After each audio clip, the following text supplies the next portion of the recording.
नमस्कार बच्चों, उम्मीद करता हूँ आप सभी स्वस्थ एवं सुरक्षित होंगे।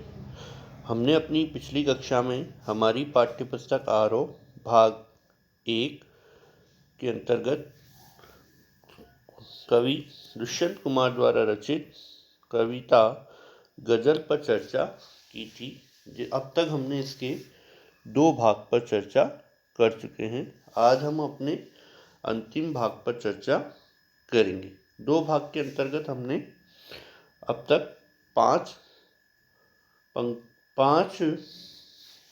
पंक्तियों के बारे में चर्चा कर सके हैं। आज हम अगली पंक्तियों पर चर्चा करेंगे।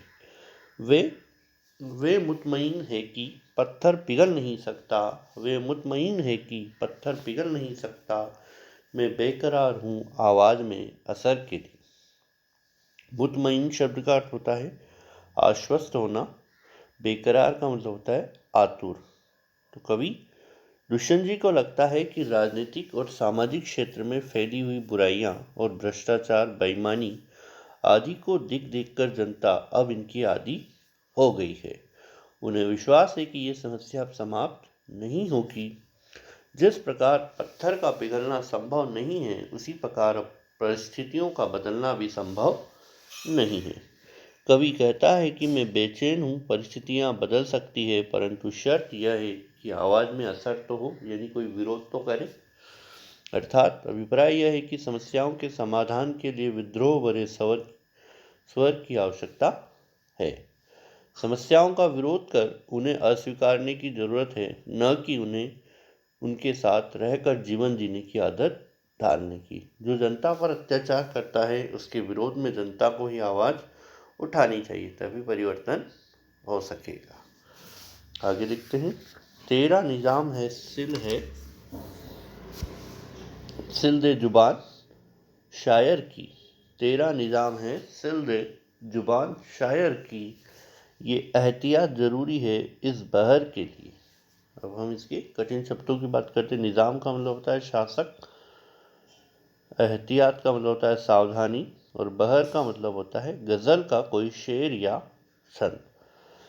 तो शायर दुष्यंत जी राजनीतिक सामाजिक अव्यवस्थाओं के लिए जनता की ओर से आवाज़ उठाते हैं। उनकी आवाज़ को दबाने के लिए प्रयास किए जा रहे हैं, इसलिए वे कहते हैं कि हे शासक, तेरा राज्य है, तू चाहे तो शायर की आवाज़ को सिल सकता है। अर्थात शासक की इच्छा से विद्रोह के स्वर को दबाया जा सकता है।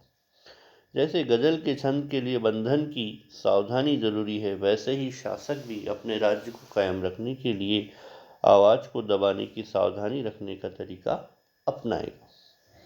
शासक की पूरी कोशिश रहेगी कि अकेले व्यक्ति की आवाज़ को दबा लिया जाए, तो विद्रोह का स्वर उठेगा ही नहीं और उसका शासन चलता रहेगा।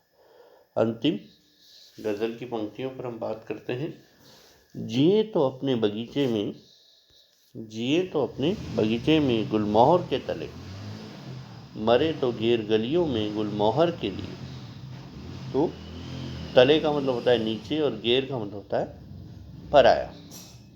कवि कहता है कि अपना जीवन जीते हुए यदि हम रहें तो सदा अपने ही घर पर, अपने ही देश रूपी बगीचे में गुलमोहर रूपी बुजुर्गों और अपनी की छाया में रहें।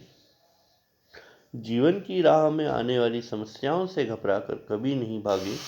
यदि हम मरे भी तो दूसरों की सहायता करते हुए परोपकार की राह पर अपना जीवन त्यागे।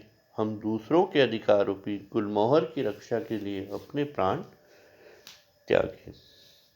तो इस प्रकार आज हमारा कवि दुष्यंत कुमार द्वारा रचित गजल पाठ पूरा होता है। आशा करता हूँ आप सभी इसे अच्छे से दोहराएंगे और इसे समझेंगे। धन्यवाद। आपका दिन शुभ हो।